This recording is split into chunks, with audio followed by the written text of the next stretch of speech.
It's Taco Tuesday. Well, actually it's Sunday, but we're still gonna make some. Come with me and let's make this spicy nacho turkey taco. First thing we're going to do is chop up some tomatoes and garlic. We're going to roast these in the oven.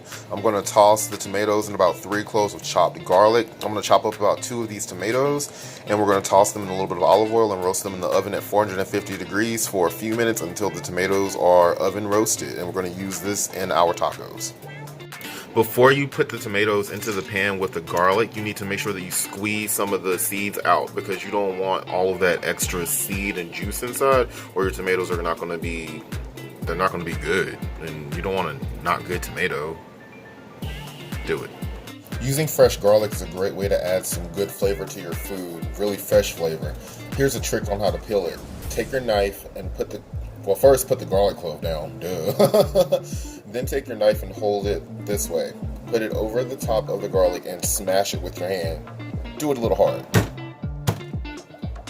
Alright, once you do that, take the garlic and the skin comes right off. You can just peel it out, like so, like this, and voila.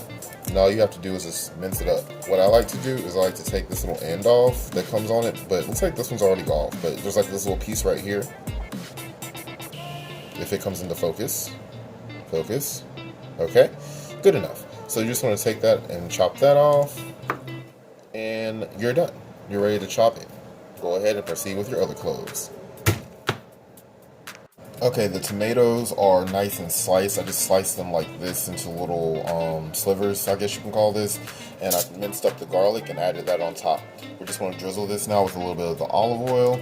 And then after we drizzle it with the olive oil, we're going to toss it together all within this one pan. And then we're going to roast this in the oven at 450 degrees, like I said earlier. And it's only going to be for a couple of minutes, just until the tomatoes get nice and roasted. And then we're going to mince this up a little bit more, and we're going to use it to add to our tacos. The next thing we're doing is chopping up some onion. You can use any type of onion that you want on this. I have some red onion, so that's what I'm using, but you can use yellow onion, white onion, it doesn't really matter. Just use some onion, chop it up, and it's going to go in that taco meat, make it taste oh so good. Okay, we have our cast iron skillet here that's been preheating. We're going to go ahead and add our onions to it, and we're going to saute these onions for about 3 to 4 minutes. We're just going to let those saute for 3 to 4 minutes, and then we're going to add our turkey meat. Alright, our onions are nice and sauteed. We're going to go ahead and add 1 pound of ground turkey meat now.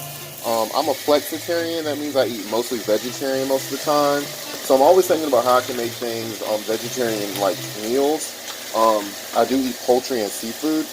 That's why I'm called Flex Repeat Eats, because I flex. I eat between vegetarian and I eat poultry and seafood. But yeah, you can make this vegetarian by adding soy riso instead of turkey meat.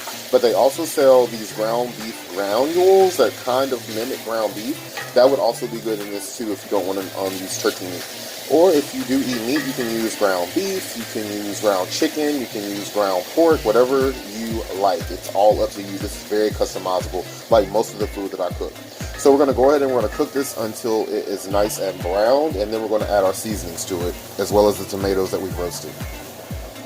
Our tomatoes are nice and roasted. Hello. We're going to go ahead and add these to our turkey meat. We're going to mince them up with our spatula in the turkey meat a little bit, and then we're going to season it. This is what I meant by mincing it. Get all those frustrations out. Why? Now that we've taken all of our frustrations of everything that's ever happened to us out on the turkey meat, we're going to go ahead and season it. Try to make up to it. I usually use seasoned salt in this, but I'm out of seasoning salt, so I'm going to use this everything but the elote seasoning blend. It has salt, chili powder, chipotle, and cumin in it. I'm just going to add about 2 teaspoons of this. Oh, lordy. And then we're going to add some of my taco seasoning. Now we're going to add some of my taco seasoning. I make a homemade taco seasoning with different spices that I've come to learn that I like in my taco seasoning. I can attach that down below if you're ever interested in the future. Just let me know in the comment section. But right now we're going to add a little bit to this mixture. See, it says taco seasoning. I wrote it. That means I made it. Don't be jealous. Because I'm not using the seasoning salt, I'm going to add a pinch of salt. Just a little bit of salt. And FYI, the elote seasoning came from Trader Joe's. Ha ha ha. Yeah, you thought I was going to forget to mention that. Okay, now we're going to add about 1/4 of a cup of tomato paste, and we're going to mix that into the meat, and then we're going to add 3/4 of a cup of water. After we add both of those things, we're going to mix it up, and we're going to reduce the heat, and we're going to let it simmer until it reduces down and thickens up, basically. And then we'll be finished. We'll be able to put together our tacos. All right, guys, almost done. Taco meat's finished. Let's make a taco. I'm going to show you the way that I like to set it up. Yo, these spicy bold El Paso taco shells are so good. You can get these at any grocery store, I think. I got these from Walmart. The spicy cheddar flavor is my favorite one. They have like a ranch and a plain one. This one is the best. It tastes like a Dorito. Really, really good. Okay, add your taco shell, add your taco meat. Add some lettuce. Another thing I like to add are these hot and sweet jalapenos. These are bomb. You may have seen my ramen vlog. I use these in the ramen that I made also. They are spicy like a jalapeno, but they have a little sweetness to them. Really delicious on these tacos. I'm telling you, try this combination, y'all. It is so good. Add your jalapenos. And last, add a dollop of sour cream.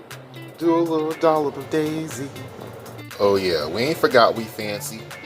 Don't judge me, I won't judge you.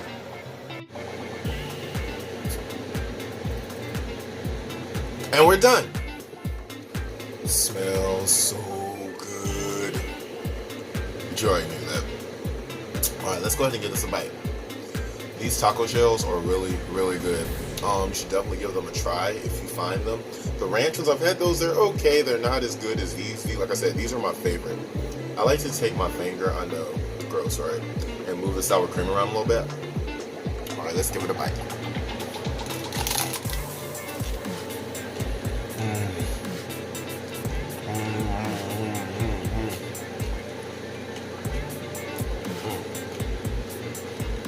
So good, guys. Absolutely delicious. Like these flavors, this combination I use with the jalapenos, the sweet ones, the sour cream, these taco shells, that recipe for the meat, and some lettuce. Bomb. This is so good. Definitely give this a try. And you know, you can make this for kids, grown-ups. It's really simple, really easy. Comes together really quick. And you can just fancy it up a little bit with the way that I showed you. Definitely give it a try.